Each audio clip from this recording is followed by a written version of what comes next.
Bismillahirrahmanirrahim. Alhamdulillahirabbil alamin. Allahumma shalli wa sallim wa barik ala sayyidina Muhammadin amma ba'du.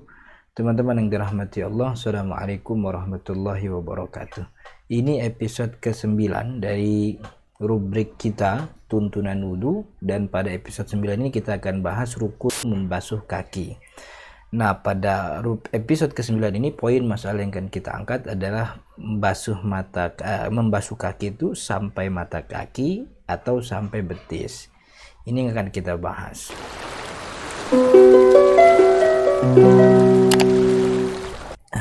Teman-teman yang dirahmati Allah, kalau kita lihat ayatnya, surat Al-Maidah ayat 6, di sini posisi kaki itu berada setelah anjuran mengusap sebagian kepala. Kalau kita baca ayatnya, wamsahu biru'usikum wa arjulakum. Jadi mengusap-usaplah kepala kalian dan kaki kalian sampai ilal ka'baini, sampai mata kaki.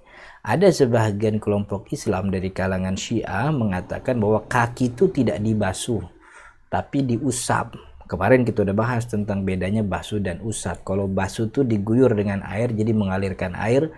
Kalau mengesap cukup tangan basah, kemudian tangan tuh menyapu bagian yang memang wajib diusap. Nah, sebahagian kelompok Syiah mengatakan bahwa kaki diusap karena posisi kaki berada pada setelah kepala dan kepala itu diusap.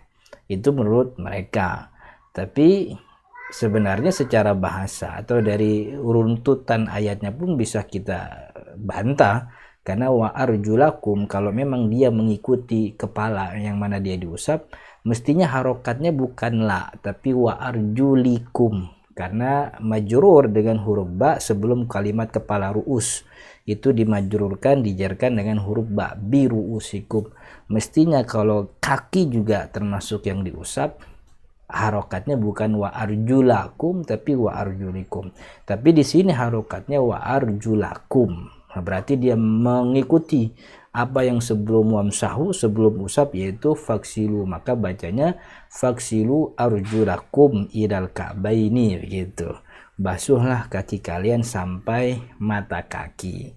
Dan ini juga menjadi penguat bahwa laukana al-mashu jaizan, gitu. Kata Imam Taqiyuddin Al-Hisni dalam kitab Kifayatul Akhyar, kalau seandainya mengusap itu boleh, labayyanahu, pasti Nabi Muhammad menjelaskan itu, walau kana marratan, walaupun cuma satu kali, pasti Nabi Muhammad mengerjakan itu sebagai petunjuk bahwa itu boleh. Tapi sepanjang hayat beliau tidak pernah melakukan wudu dan kakinya diusap, nggak pernah, kecuali kalau kakinya pakai khuf, itu beda lagi ceritanya. Jadi kaki dibasuh. Nah, sampai mana kaki dibasuh? Ilal ka'baini, sampai mata kaki. Nah, yang jadi problem teman-teman, ada beberapa orang gitu ya yang bingung mana yang disebut dengan al-ka'baini, karena memang ada beberapa penjelasan lagi-lagi dari beberapa kelompok Syiah mengatakan al-ka'baini itu artinya punggung kaki, padahal bukan. Al-ka'baini, kata Imam Nawawi dalam kitabnya Syarah Sahih Muslim, ulama seluruhnya bersepakat bahwa yang dimaksud dengan ka'ab itu adalah al-'azamani an-nati'an, itu dua tulang yang menonjol baina saki wal qadam, antara tumit dan betis. Fi wa fi kulli rijlin ka'ban, dan setiap kaki punya dua ka'ab. Artinya kalau setiap kaki punya dua ka'ab, berarti ka'ab itu mata kaki kanan kiri. Karena kalau itu yang dimaksud punggung kaki, satu kaki hanya punya satu. Tapi kata Imam Nawawi, setiap kaki punya dua ka'ab, dua mata kaki. Jadi yang dimaksud al-ka'baini dalam ayat ini, teman-teman yang dirahmati Allah, ya mata kaki, yang biasa kita sebut dengan istilah mata kaki atau ankle dalam bahasa Inggrisnya, begitu ya. Nah, kemudian tadi kan wa arjulakum ilal ka'baini. Nah, kita kembali membahas ila sebagaimana kemarin kita sudah bahas di episode tentang membasuh tangan, gitu ya. Ila di sini artinya sama. Ila di sini artinya ma'a, yaitu bersamaan. Jadi basuhlah kaki kalian bersama juga mata kaki kalian. Jadi ila dalam ayat ini diartikan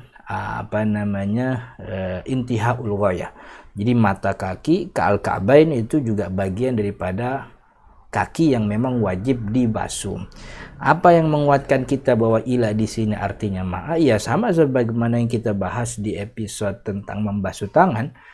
yang mendukung bahwa ila di sini artinya ma adalah hadis Sayyidina Abu Hurairah, di mana Abu Hurairah radhiyallahu an ketika beliau berwudu, beliau memasukkan mata kaki sebagai bagian yang dibasuh ketika membasuh kaki.